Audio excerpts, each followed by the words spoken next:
Good day, Africa.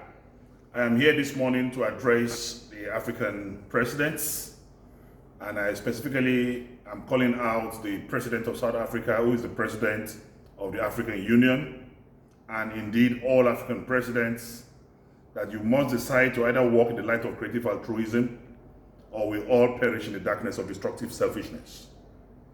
African leaders must demonstrate that they care for Africa. They must also prove to us in this time that they have not been compromised by the Chinese.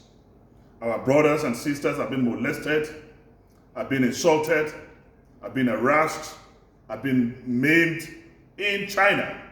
And we have not seen any African president coming out to holistically address or call out the president of China.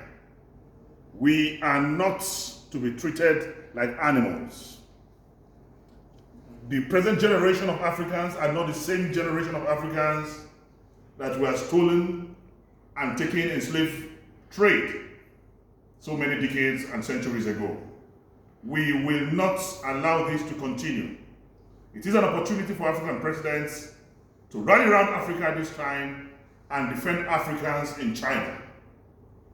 What we are seeing on the social media and in the mainstream media, the treatment meted on our brothers and sisters across Africa is unacceptable to Africans, it's unacceptable to us in Nigeria. We are using this opportunity to call on African presidents to quickly become born again and begin to take issues that concern Africans as seriously.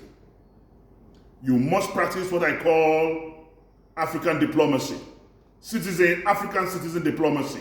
You must protect Africans anywhere in the world, except if you have all been compromised by China. This is a call on all presidents of Africa, through the instrumentality of the African Union, to wake up from their slumber. I pray the Almighty God will make this whole COVID-19 thing come to an end. We are resorting to prayer. We are resorting to God, who is the supreme controller of the universe, and our belief is that He will rescue us. This day, I remember Mugabe, and I wish Nelson Mandela is still alive. Will he keep silent in the face of obvious obscurity? Will he keep quiet in times like this, in times of vicissitude and vacillation against Africans in China? African presidents, please wake up from your slumber. And I pray the Almighty God to bring this whole pandemic to an end. I also say we must please pray, and we must pray and pray. I use the opportunity to remember the song Martin Luther King sang in mid-60s during the Great March to Washington, D.C. And after singing that song, racism died in America, and the blacks were liberated, and Obama became president, the first black president in America. When Paul and Silas prayed in the prison, there was no freedom. But when they started singing, the prison door opened. All strategies was employed when the battle for the wall of Jericho to come down. But when they sang, the wall of Jericho came down. There's efficacy and power in songs. This morning, if you believe in the efficacy of the Almighty God, if you believe in the supremacy of God, who is the supreme controller of the universe, join me in singing that same song Martin Luther King sang in 1964 during the Great March to Washington, D.C. And I believe God will heal our land, coronavirus, COVID-19 will be defeated, and we will all be happy again.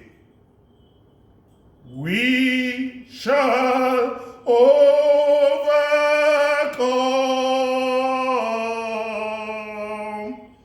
We shall overcome.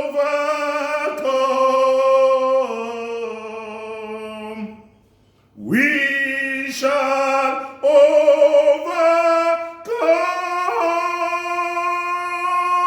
someday.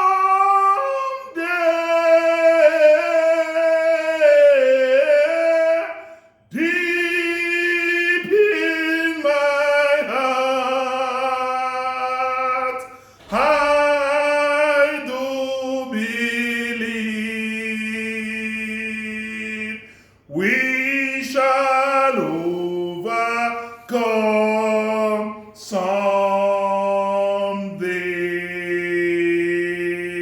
Saluta continua, Victoria Asata. I am Dino Melaye.